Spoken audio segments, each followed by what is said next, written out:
mensaje de la palabra del Señor. Hay un tema que quizás no se ve, se lo quiero explicar antes de que entremos al mensaje. Hay cosas en la Biblia que no se ven mucho, y hoy quiero tocar una de esas. Hay cosas en la Biblia que usted las lee y pasa como de noche. ¿Sí? O sea, la leí, pero ni atención le presté. Hoy espero que usted me pueda entender después del mensaje. Evidencia de una fe transformadora. Una fe no es solamente cuando vine a mi fe en Jesús. Eso es cuando te convertiste de donde tú andabas, ¿sí? Porque muchos de nosotros venimos de otras fes que nos habían enseñado y después nos dimos cuenta que no era la verdadera. Evidencia de una fe transformadora. Una fe no es algo, no es un acto. Una fe es un estilo de vida.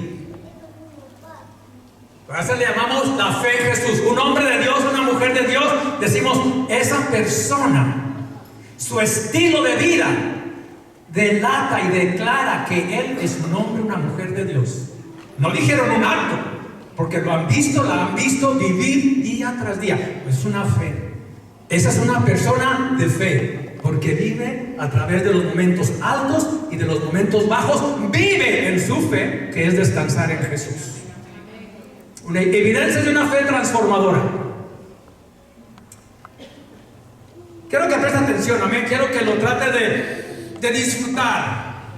Quiero que le agarren sabor a esta letra. Vamos a orar en nombre del Padre, del Hijo y de su Santo Espíritu. Que esta palabra que vamos a leer ayude a nuestra fe, ayude a nuestro estilo de vida, ayuda a fortalecer nuestro carácter, decisiones que estamos por tomar o que estaremos tomando más adelante. Que Dios nos ayude. Vamos a orar primero. Padre, en el nombre de Jesús venimos delante de ti, Señor. Somos necesitados de ti. Pedimos que tu Espíritu Santo venga a leer esta palabra, Señor, aplique esta palabra a nuestra vida. Señor, donde estamos, encuéntrate con nosotros y que tu Espíritu nos consuele y nos guíe, Señor. Padre, yo te doy gracias, Señor, porque tu Espíritu Santo ha sido enviado a nuestros corazones para guiarnos a todo lo que es justo, a todo lo que es bueno y a todo lo que es agradable. Señor, bendice, Señor, la palabra que vamos a escuchar. Y bendícenos a nosotros para que esta palabra se haga vida. Queremos ponerla en práctica. Queremos cambiar nuestro estilo de vida o nuestras angustias o nuestras preocupaciones, Señor. Aún de las enfermedades, tu palabra nos puede sacar de allí si la escuchamos con fe y creemos que tú tienes el poder para hacerlo. Que los ejemplos que vamos a ver aquí en tu palabra nos ayuden, Señor, a tomar mejores decisiones. En el nombre de Jesús lo pedimos y el pueblo de Dios dice amén. Amén. Leamos la palabra. En primer lugar, te ruego que ores por todos los seres humanos. Escuche bien, la iglesia debe orar.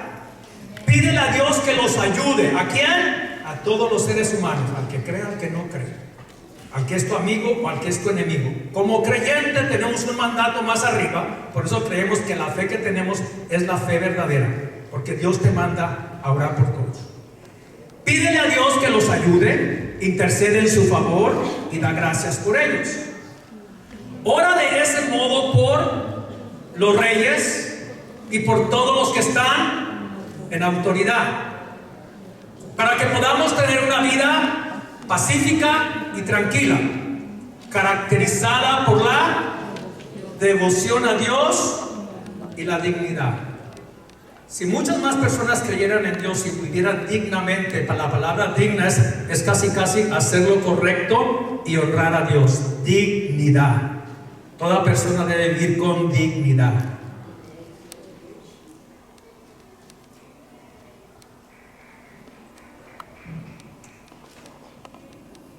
Esto es bueno y le agrada a Dios nuestro Salvador. Léalo conmigo. Quien quiere que todos se salven y lleguen a conocer la verdad. El trabajo de la iglesia es modelar a Cristo, hablar de tal manera con aquellos que creen y los que no creen, de tal manera que puedan decir, wow, esa palabra. Yo no voy a aconsejar a un cristiano. No le voy a dar un buen consejo solo al que es de mi fe. Yo le voy a dar un buen consejo aún a aquellos que no creen, porque le diré: ¿qué crees? Hay alguien que te puede ayudar. ¿Qué crees? Hay alguien que te quiere ayudar. Entonces es cuando uno tiene la oportunidad de sembrar. Dios quiere que todos se salven y lleguen a conocer la verdad. Este es el verso que quiero que nos va a servir como punta de lanza. Aunque lo que le hablé va a ser temas que están ahí rodeados. ¿Cómo se presenta? No esclavo a la fuerza, Usted va a pensar que aquí la palabra esclavo es de aquellos que te llenan la fuerza y los encadenaban y los obligaban a trabajar. No, este esclavo es esclavo por amor. Él se hace esclavo. Me voy a aferrar a ti, te voy a amar, voy a hacer lo que tú me mandes, oraré, intercederé por todos aquellos que no te quieren o que no creen. Ese es un esclavo aferrado a la palabra, a los mandamientos de Dios. Esclavo de Dios y del Señor Jesucristo. Escribo esta carta a las 12 tribus, los creyentes judíos que están dispersos por el mundo. ¿Es lo que dice? Reciban saludos. Tome su lugar. El primero que escribe es Pablo a Timoteo. Y puedo decir con toda confianza que lo que Dios siempre ha querido es que el pueblo de Dios represente bien al Señor aquí en la tierra. Somos pecadores, tenemos faltas, pero tenemos a alguien más poderoso que todos nuestros errores o faltas. Escuche bien, ser cristiano y ser salvo no quiere decir ser perfecto. ¿Se entendió? Ser cristiano y ser salvo tampoco quiere decir que tienes carta para pecar. Al fin y al cabo el Señor te va a perdonar todos los pecados. Tampoco. Ser cristiano quiere decir: amaré al Señor con toda mi mente, con toda mi fuerza, con todo mi corazón. Y si algún día yo fallare, ay Señor, enséñame a arrepentirme, que tu Espíritu venga a mí y me enseñe que puedo ser mejor que mis errores, que mis faltas, que mis debilidades. Yo puedo ser mejor y seré mejor. Ese es un cristiano verdadero. Un cristiano no oculta sus faltas. Lo hemos leído en la Biblia. Los hombres de Dios que cometieron faltas y que Dios los honró y los restauró fue porque reconocieron sus errores. Pero qué hermosa forma de vivir la vida cristiana. Esto evidencia, ¿cuál es la evidencia de que yo tengo una fe verdadera? ¿Cuál es la evidencia? Pablo lo dice muy bien a Timoteo. Mira lo primero que tienes que aprender a hacer, Timoteo, como cristiano. Tienes que aprender. Te ruego que ores por todos los seres humanos. Ay, Señor, pero hay unos que andan tras de nosotros persiguiéndonos. Mira, hermano, ahorita hay personas que yo quiero decirlo con cuidado. Hay personas que están preocupadas por mucha persecución que hay. Pero te voy a decir algo. ¿Sabes que la iglesia cristiana, creyentes, han sido perseguidos? Pero para ser muertos. Aquí cuando Pablo dice esto, cuando Pablo está diciendo esto, dice: te ruego que ores por todos los seres humanos, pídele a Dios que los ayude, intercede en su favor. Mira, hermano, en aquellos tiempos lo andaban persiguiendo. Es más, Pablo estaba preso cuando escribió esta carta. Estaba preso, acusado falsamente, pero estaba preso. Y Pablo está diciendo: ora, que todo lo que nos suceda a los cristianos podamos siempre predicar la palabra. ¿Sabes que Pablo salvó a más soldados romanos que cualquier otro grupo de creyentes de la iglesia o de los pueblos donde iba a predicar? Porque aún estando preso le cambiaban soldado tras soldado, lo agarraban a veces mano a mano por los soldados. ¿Y qué crees que? No, yo lo voy a decir así con toda confianza. ¿Qué crees que Pablo decía cuando lo amarraban con otro soldado que estaba encargado de cuidarlo a él? El soldado lo miraba orar. Imagínate tú siendo el soldado que está ahí cuidando a Pablo allí, y Pablo está orando en el Espíritu al Señor. ¿Te imaginas la presencia de Dios ahí en ese lugar? Y aquel soldado tal vez tenía sus fe, sus creencias, y Pablo orando, intercediendo. Yo puedo decirte esto, que Pablo decía: Señor, vamos a usar nombre ficticio. Señor, gracias por Jerónimo que hoy llegó aquí. Es el soldado. Te doy gracias por Jerónimo que está aquí. Solo tú sabes la situación que está viviendo en su familia, en su casa. Sí, porque los soldados los mandaban por tiempo, así como de encargado, ¿no? Su tiempo de servicio, y dejaban a la familia. Y Pablo orando, y yo me imagino, porque dice la palabra que aún muchos de la casa del César se convirtieron. ¿Sabes por qué se convirtieron? Porque el hombre que estaba preso no le reclamaba nada. El hombre que estaba preso oraba por ellos, los amaba. ¿Me puedes dar un vaso de agua? Te lo agradecería. De repente, cuando se amistó con ellos, no nomás le traían agua, le traían de la comida. Pablo oraba e intercedía por ellos. Y Pablo aquí no está hablando nomás para hacer como que el evangelio se escuche bonito. Es que el evangelio no es de escucharse bonito. El evangelio es de obras, de hechos reales. Que tu palabra, tus hechos sean verdaderos. Que donde quiera que vaya la gente no diga: ah, ese está actuando así nomás porque es religiosamente. No, usted sea quien es donde quiera que vaya. Amén. No se avergüence de llamarse cristiano. Yo no voy diciendo soy cristiano, pero nuestros hechos lo declaran. Mira, ese hombre no habla malas palabras. Mira, cuando me ve afligido, angustiado, viene, se acerca a mí y me dice: ¿cómo estás? Cuando lo veo afligido a alguien, puedo orar por ti. Ah, pero no es cristiano. ¿Y qué? ¿A poco porque no es cristiano no tiene la necesidad de Dios? Tiene la necesidad de Dios.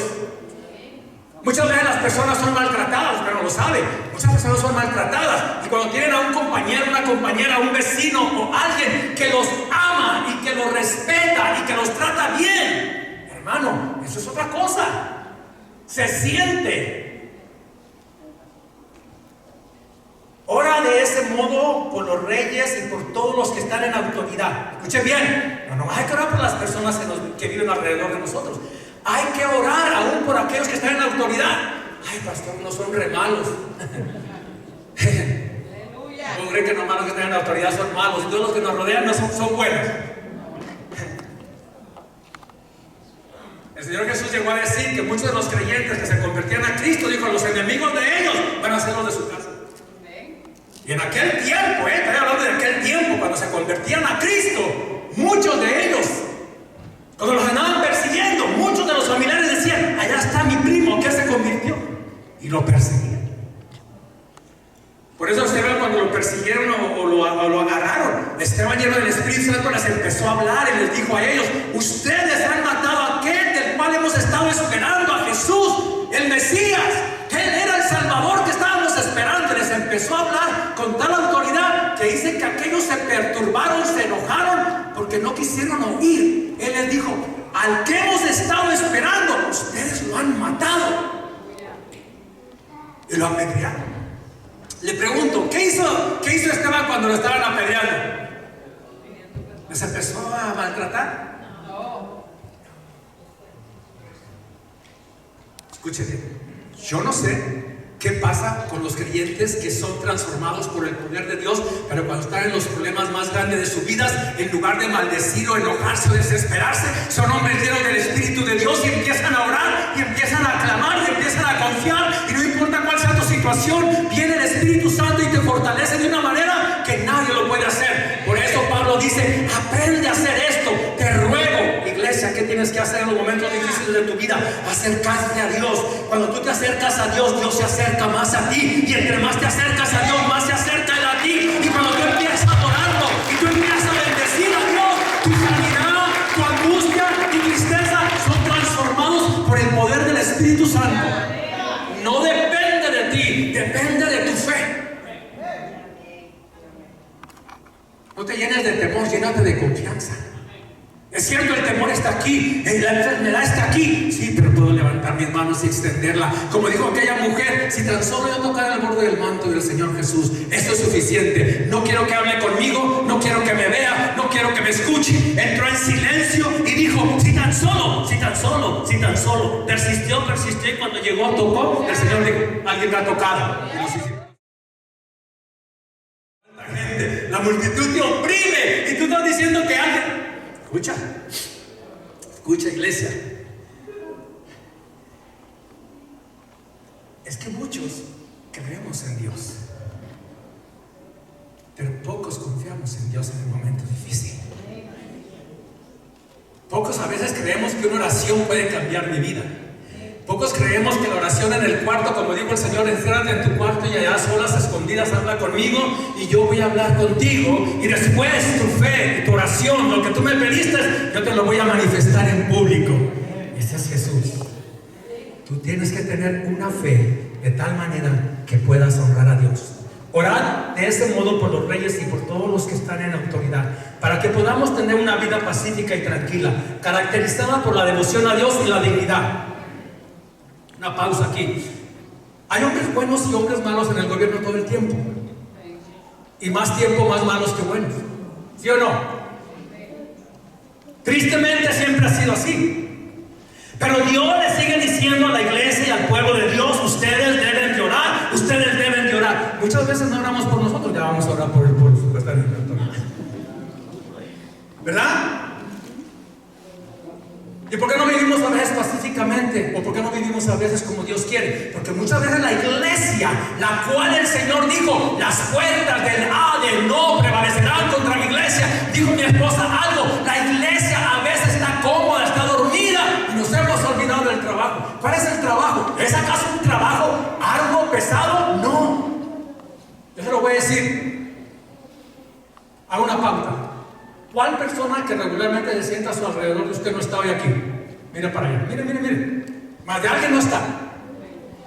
Usted puede decir: la señora que no la conozco por nombre, pero la señora que se sienta aquí.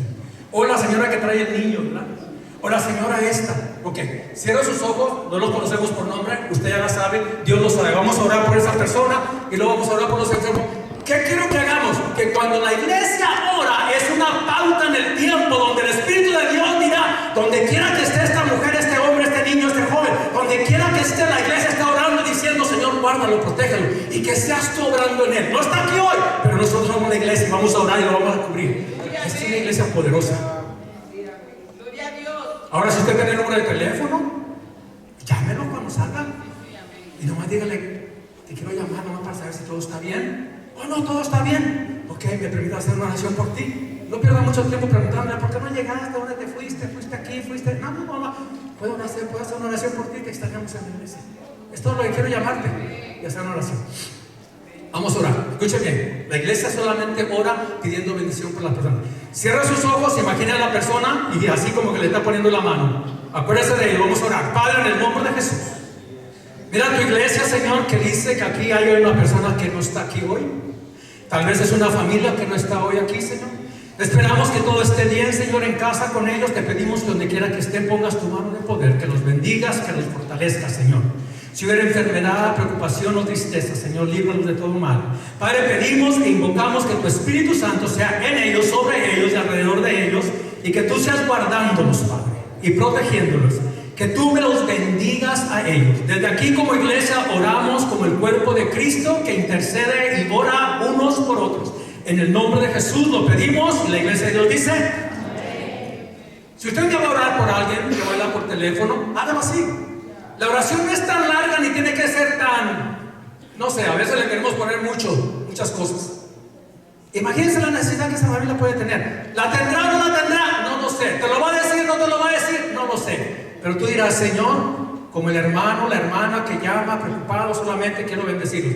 Orar así es una iglesia que tiene poder. Ahora, no nomás tiene poder, mueve el poder. Porque yo lo invoco y el Señor contesta.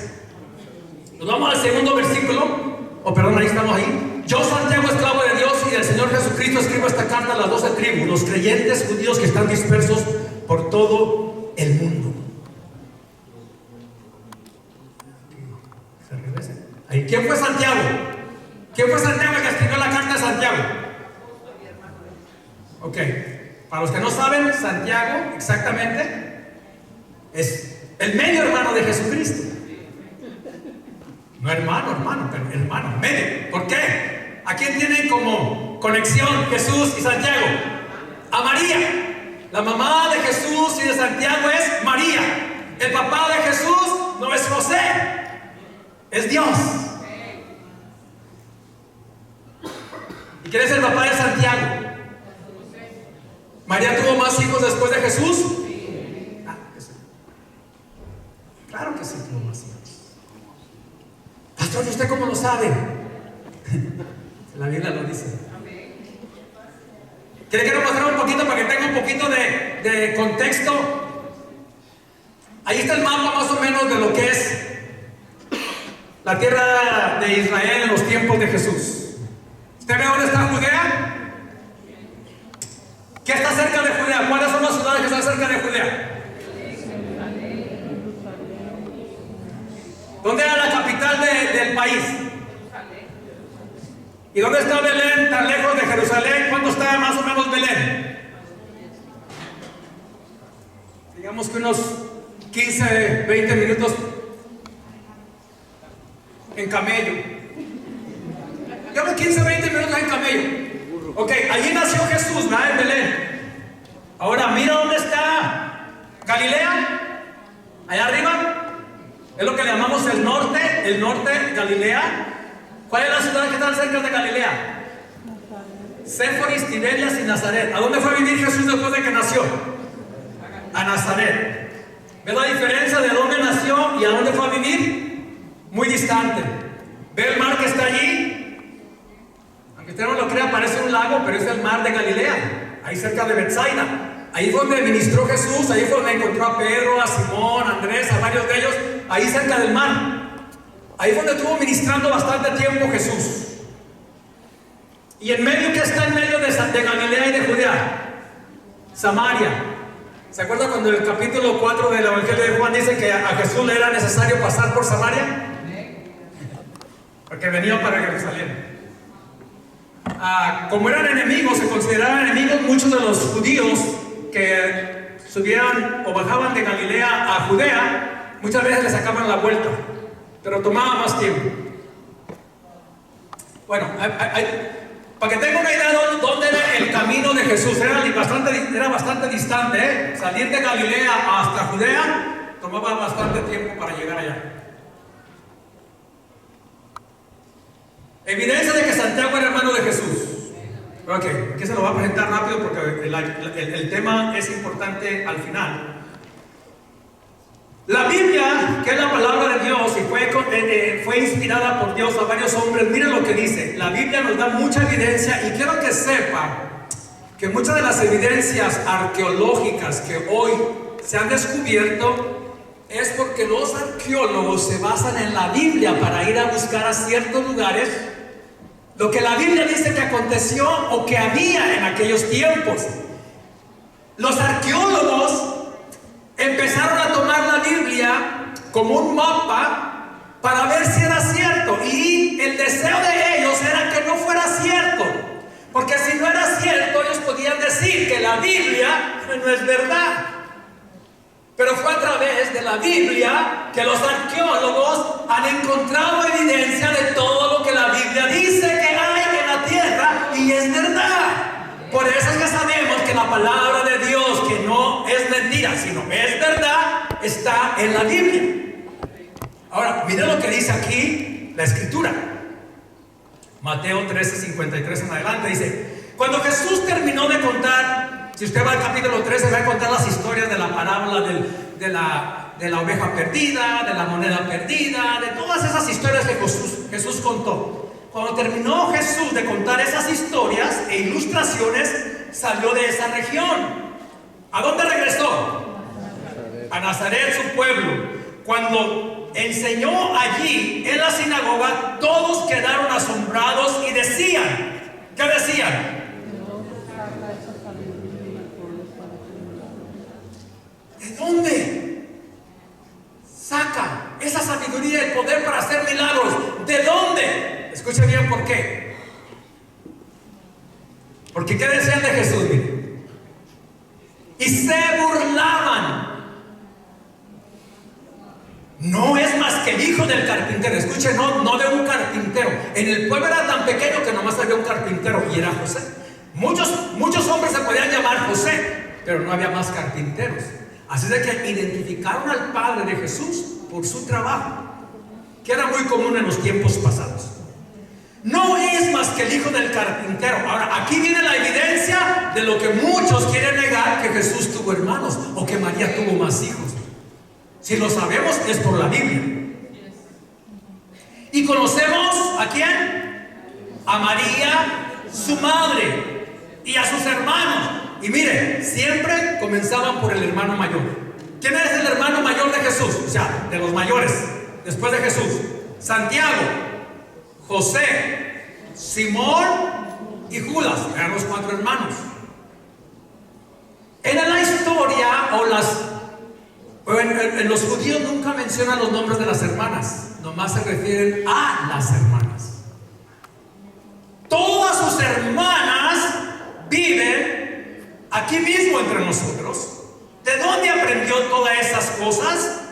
Se sentían profundamente ofendidos y se negaron a creer en él. No le leo la otra parte, pero al final dice que a causa de la incredulidad de ellos, porque ¿qué dice la Biblia? No hay profeta sino en su propia tierra. Muchos de ustedes son hombres y mujeres de Dios, predican la palabra de Dios, son buenos maestros en las clases de hombres o mujeres o de niños, son excelentes hombres y mujeres de Dios, pero muchas veces en tu casa no nos tienen el mismo valor que a veces nos tenemos aquí en la iglesia, porque vemos tu evidencia, vemos que verdaderamente tus obras, tus frutos son verdaderos, aunque nuestra familia muchas veces no les da mucha importancia. Por eso la palabra dice que no hay profeta sino en su propia tierra. Ahora consta que Santiago es el hermano de Jesús y que María tuvo más hijos. Pablo, cuando se convirtió a Cristo, dice que pasó un tiempo aprendiendo con los apóstoles.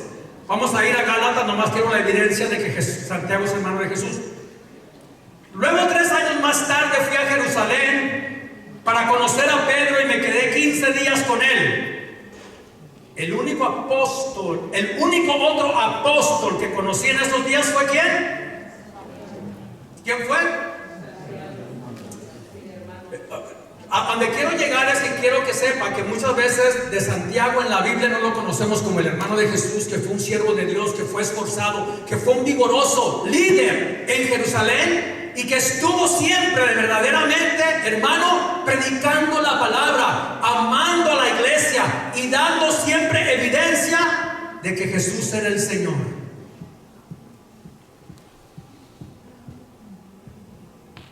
Perdón, está muy grande la letra, muy grande el slide ahí. En Hechos capítulo 15, ¿quién conoce qué pasó en Hechos capítulo 15? Es un acto muy importante para los creyentes. El primer concilio en Jerusalén. Fue donde empezaron ellos a decir qué evidencias deberían seguir la vida de un verdadero creyente. Y si usted lo lee, creo que lo lea en casa, es muy interesante porque allí fue donde hubo una gran lucha. ¿Se acuerdan cuando Pedro andaba por allá diciéndole a los gentiles que se convirtieran a Cristo y comía taquitos de lengua, de buche, de todo comía Pedro?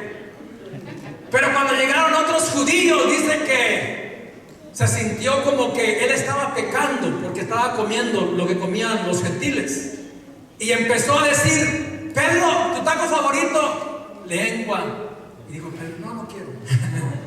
¿Cómo? ¿Quieres uno de al pastor? Tampoco. Y empezó Pablo a notar que dice que Pedro empezó a actuar hipócritamente. ¿Qué es una persona hipócrita? ¿Qué es una persona hipócrita? Hay muchas personas, diga hermano. Mire, hay muchas personas, la palabra hipocresía viene de aquí. A mí no me gusta tal cosa, dice, ¿verdad? Lo dice.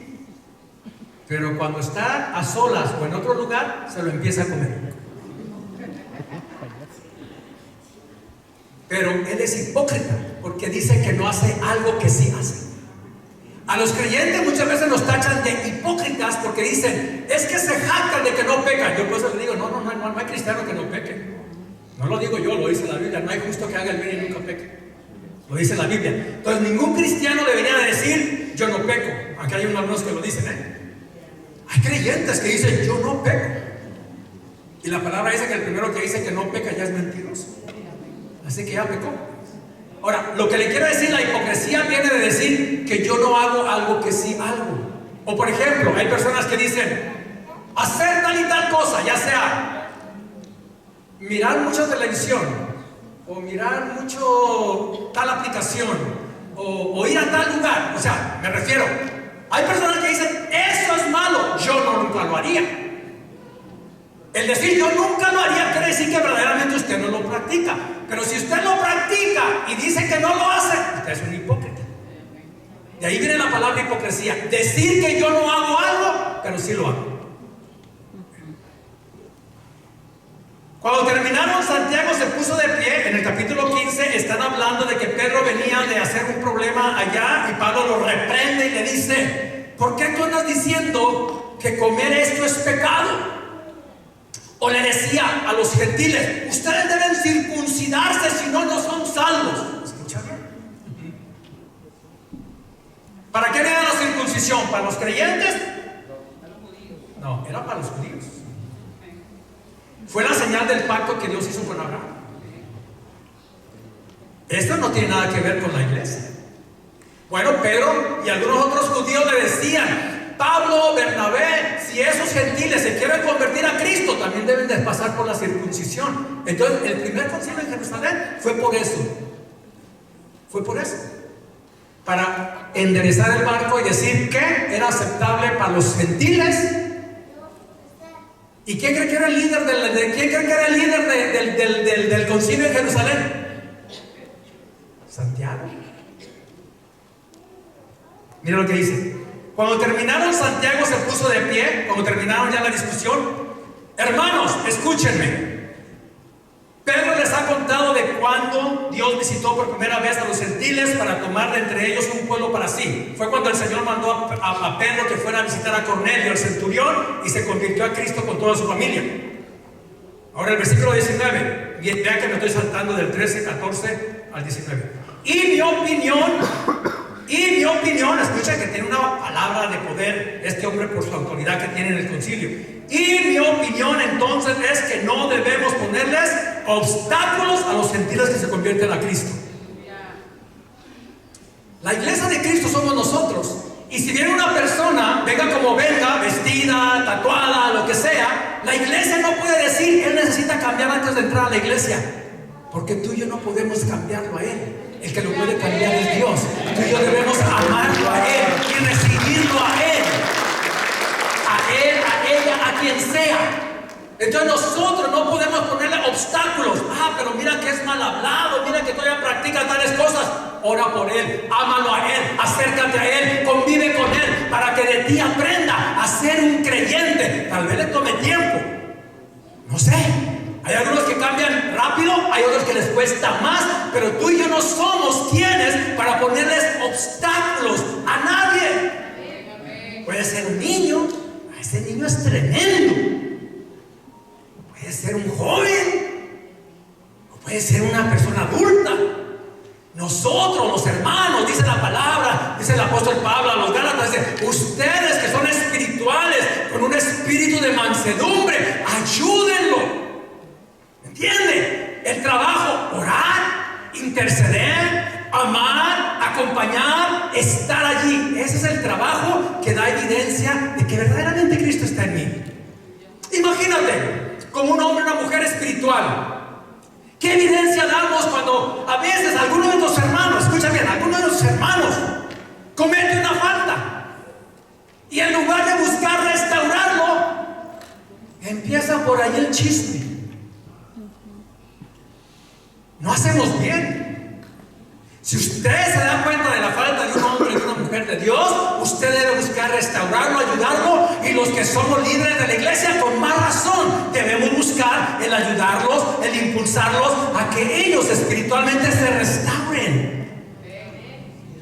Ese es el papel de Santiago en el concilio de Jerusalén.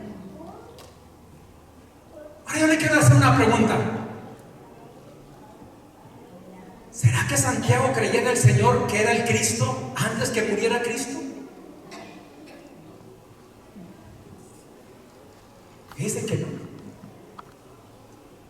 Fíjense que Santiago, pero yo le digo, las evidencias de una fe transformadora es que Santiago y su familia no creían que Jesús era el Cristo.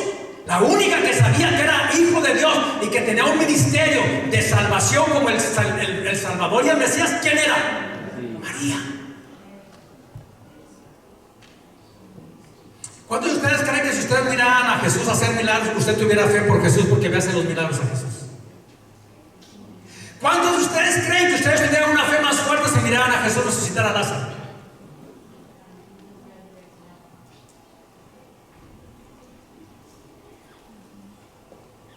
La Biblia dice, ahí no está el mapa ya, pero ahí cerca de Galilea está una ciudad que se llama Genezaret.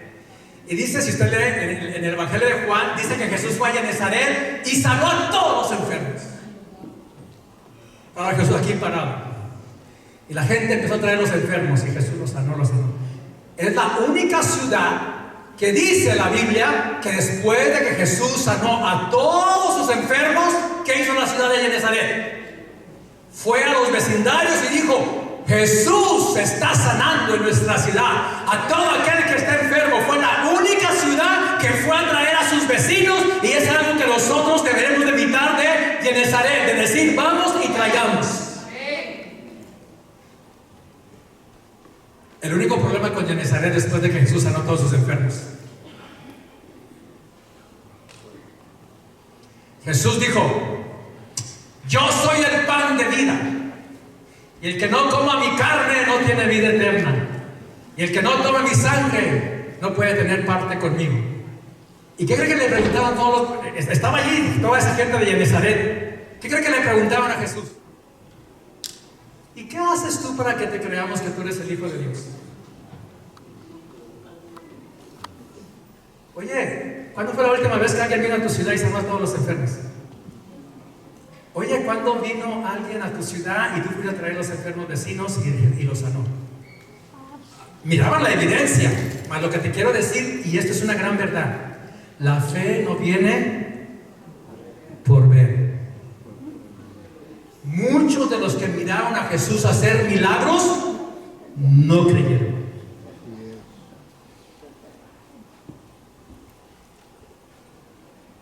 La palabra de Dios da testimonio y dice que la fe viene por el oír, y el oír la palabra de Dios.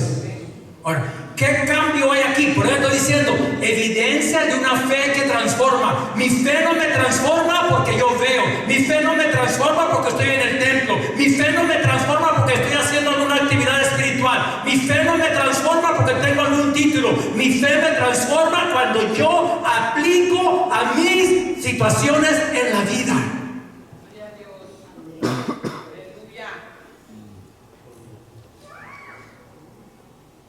Santiago se convierte a la fe en Jesús. Escucha bien, quiero decir, a la fe en Jesús como el Señor y el Salvador del mundo. Cuando ¿qué dice la Biblia? ¿Por cuántos días se apareció Jesús después de que resucitó? ¿A quiénes se presentó primero? Mire, razón tenía Jesús de presentarse a las mujeres, porque las mujeres no callan. No quiero decir que sean chismosas, no. Los hombres también son chismosos. No, Jesús, yo creo con todo mi corazón que Jesús se presentó a las mujeres porque yo creo que Jesús quiso honrar a las mujeres. Yo lo creo con todo mi corazón. Todos los hombres venimos de una mujer. Y aunque la mujer pecó, la mujer es un vaso útil en las manos de Dios, no solo para Dios, para nosotros los hombres también. Ay de nosotros los hombres si no tuviéramos una mujer. Pobrecitos nosotros. Mas Dios en su misericordia nació de una mujer, y cuando nace y cuando resucita, a la primera que se le presenta es a María Magdalena. Dios quiso honrar a las mujeres. Ahora, el punto es este: Jesús se aparece a los discípulos. Le dijo a María Magdalena: venid a mis hermanos que yo voy a estar con ellos. Y fue y se presentó con ellos. Dice que estaban encerrados por temor porque los iban a perseguir. Y Jesús entró. Jesús entró con las puertas cerradas. Y usted pensará y dirá: es que era espíritu. No, era cuerpo. Porque Tomás dijo: yo no creo. Porque cuando se presentó la primera vez, Tomás no estaba presente. Cuando se vuelve a presentar la segunda vez, Tomás dijo: yo no creo si no veo sus heridas y si no pongo mi dedo en la herida. ¿Ve que le digo que la fe no viene por ver? Y dice que Jesús se volvió a presentar y le dijo a Tomás: mire cómo es Jesús. A mí me gusta cómo Jesús es de directo. ¿Qué le dijo Jesús cuando se volvió a presentar la segunda vez? ¿A quién se dirigió Jesús? Tomás, ¿no crees lo que ellos te han dicho, que yo había resucitado? ¿No te lo dije yo muchas veces que ya era necesario que fuera a Jerusalén y que fuera muerto y que estaría 3 días en el vientre de la tierra y que al tercer día resucitaría? ¿No crees? Ven, mete las manos aquí en mis heridas para que creas. Y usted puede ver que Tomás no lo hizo. Tomás aceptó cuando vio la segunda vez a Jesús y dijo: Señor mío y Dios mío. No metió la mano, creyó. Lo que le quiero decir, ¿por qué Santiago se convierte a la fe en Jesús? Porque sin duda alguna, después de que se presentó a sus discípulos, que María siempre estaba con los discípulos, Jesús se presentó a sus hermanos. Ahora, imagínense esto: Jesús, mi hermano, o medio hermano de ellos, nació conmigo, lo miré haciendo milagros, yo escuchaba todo lo que decían de él, que era el Mesías, pero sus hermanos no creían. Pero cuando resucita, imagínense esta escena: Jesús llega a la casa de él. Yo me imagino que tenía que llegar a su casa y decir: ¿se acuerdan lo que yo decía, que yo había venido a ser el Salvador del mundo? ¿Se acuerdan, hermanos? O sea, vivieron, jugaron, comieron, estuvieron en la misma casa. Ahora Jesús viene resucitado y le dice: miren las heridas. Aleluya. No soy un espíritu. Me imagino que Jesús le decía: a mí me gustan los pancakes. Broma. Y Jesús les dijo: ¿qué les parece si nos sentamos a la mesa como lo hacíamos antes y nos comemos unos buenos pancakes? ¿Se imagina la escena? ¿Se imagina a María allí con sus hermanos? Ahora con Jesús resucitado. Ahora podrían confirmar que Jesús era quien él dijo que era. Por eso Santiago se vuelve en esclavo, pero un esclavo forzado. A él nadie lo forzó. Él después se convierte y dice: wow, todo lo que yo había mirado, todas mis dudas quedan disipadas. Yo había negado que tú podías ser el Hijo de Dios. Yo había negado que tú podías ser el Mesías que estábamos esperando. Pero ahora te veo, estoy contigo a la mesa, veo tus heridas, te puedo abrazar y no puedo creer que no mudé por tanto tiempo. Y dice que como hermano mayor abrazó la fe de Jesús y se convirtió en el más fuerte hombre que quiso declarar al mundo que Jesús fue mi hermano, es mi hermano, pero él no nomás es mi hermano, es el Mesías, es el Señor, es el Salvador del mundo. Por eso dice que estuvo todo el tiempo con los apóstoles. Y aunque él no fue apóstol, porque no fue uno de los 12 apóstoles con el Señor, a él los demás lo llegaron a conocer como el apóstol Santiago. Había otros Santiagos, había otros Jacob, porque Santiago y Jacob es el mismo nombre en la Biblia.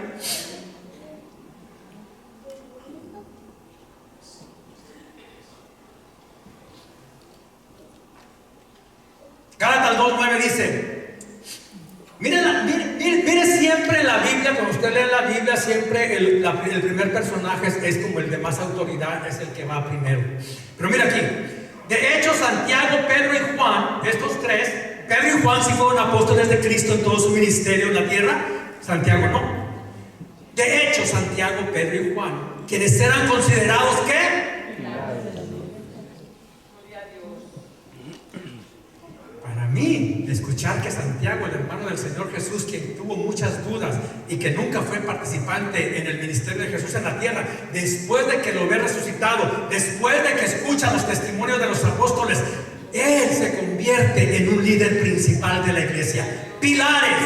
Reconocieron el don que Dios me había dado y nos aceptaron. Mire pues, Santiago, Pedro y Juan eran los pilares. Ellos fueron los que dieron testimonio cuando Pablo se convierte también. Porque de Pablo tenían temor, ¿se acuerdan? La iglesia tenía temor de Pablo, porque había sido un perseguidor.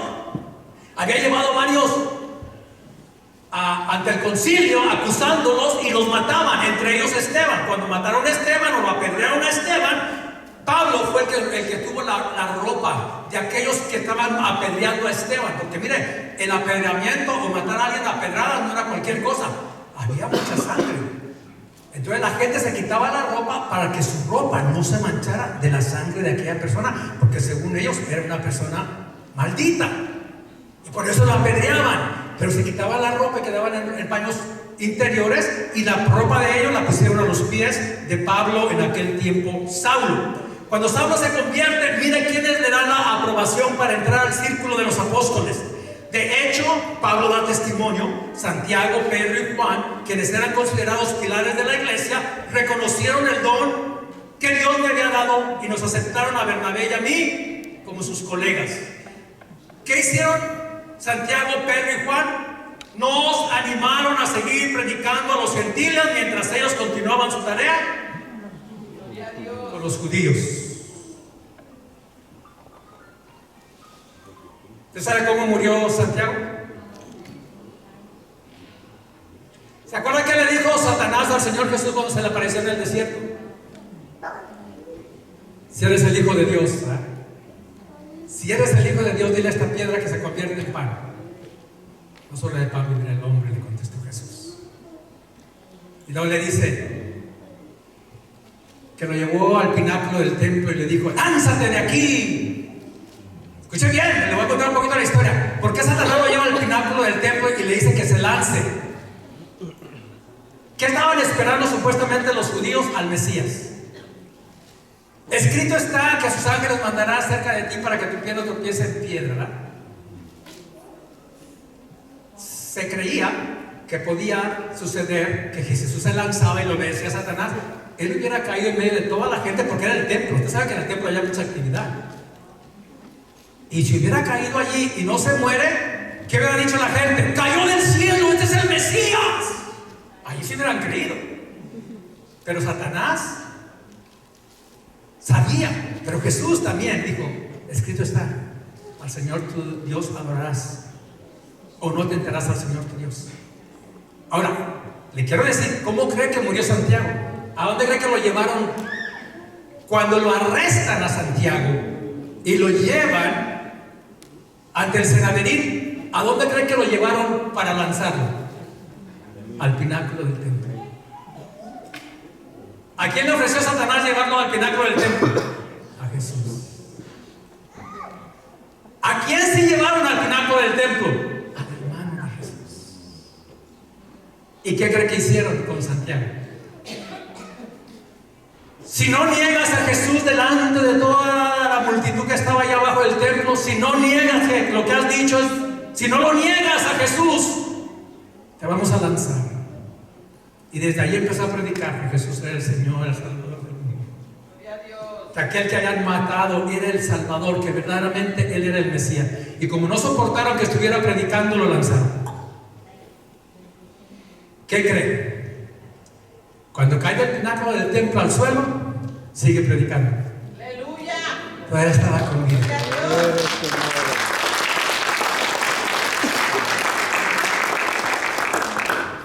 Como no soportaban escuchar que hablaba a favor de Jesús, dice que entonces le empezaron a pelear. ¿Y qué hacen los cristianos cuando están en medio de una multitud que te está peleando? Empezó a orar y decir al Señor que los perdonara, igual que Esteban. Pero mire la similitud de las palabras de Santiago. Si usted lee el capítulo de Santiago, no hemos entrado al libro de Santiago, nomás entramos a la palabra que Él es esclavo de Jesucristo. Pero si usted lee Santiago, en los primeros capítulos o versículos después de este versículo que hemos leído, ¿qué dice Santiago? ¿Qué debemos hacer cuando nos encontremos en diferentes pruebas? Hermanos, tened por sumo gozo. Tienes una prueba. Gloria a Dios.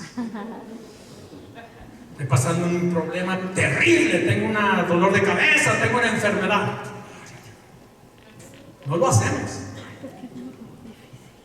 ¿Qué dijo el Señor en el Sermón del Monte? Bienaventurados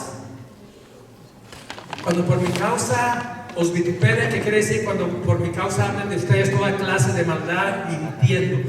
Bienaventurados sois por porque por mi causa ustedes son maltratados. Bienaventurados, 3 veces dichosos. Así que si alguna vez alguien te hace algo porque tú eres cristiano o por tu fe, tú debes decir dentro de tu corazón: Señor, dichoso soy yo. No estoy sufriendo por una mentira, no estoy sufriendo por andar haciendo maldades, no estoy sufriendo por esto ni por lo otro. Estoy sufriendo porque están hablando de mí solo porque tengo mi fe y mi confianza en ti. Dichoso yo, Señor. Eso es lo que tenemos que decir. Pero mire pues cómo se compara. Bienaventurados sois cuando por mi causa os vituperen. ¿Y qué dice Santiago? Mire, aprendió de Jesús. Tener por sumo gozo cuando se encontrase en diversas pruebas. El fruto, el árbol por su fruto, dijo Jesús, es conocido. ¿Qué dijo Santiago? La fe sin obras. Lo que le quiero decir es cómo fue transformado este hombre de tal manera. La carta de Santiago se cree que es la primera carta que fue escrita de todo el Nuevo Testamento. Yo nomás le digo lo que dicen los que estudian pero es importante porque esta carta es dirigida a aquellos que son perseguidos. Acuérdense que la iglesia estaba en persecución. Por eso comienza la carta diciendo a todas las 12 tribus de aquellos creyentes que están siendo perseguidos y están ahora esparcidos.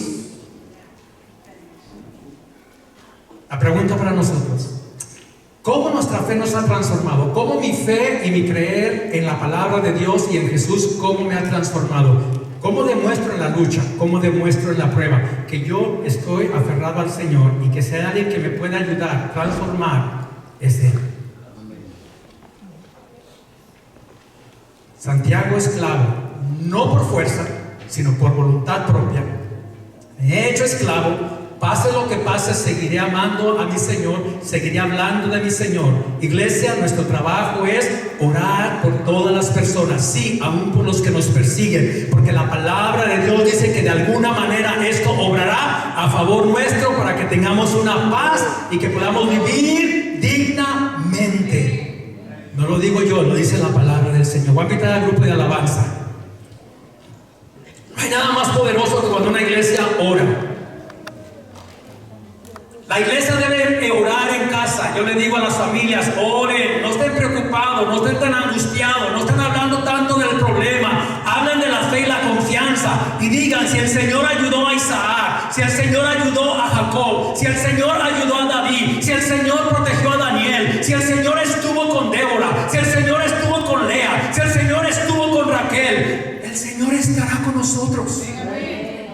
Iglesia, despierta esa confianza en el Señor y adora a tu Señor. Te bendecirá tu vida, te ayudará en tu angustia, te ayudará en tu tristeza y aún en la enfermedad. Cuando yo adoro al Señor, su presencia rompe toda barrera, sea de lo espiritual, de lo mental o de lo físico. Dios, nuestro Dios, envió el Espíritu Santo a nosotros para que nos guíe. Solamente dile: Señor, muéstrame cómo debo adorar, muéstrame cómo debo esperar y confiar. Bendice a tus hijos, ora por ellos. Padres, enseñen a sus hijos a orar por ustedes. Hijos, ora por nosotros. Que donde quiera que vayamos sea Dios con nosotros. Una familia unida bajo el poder de la fe y la oración al Señor es una familia poderosa. Las puertas del Hades no prevalecerán contra mi iglesia.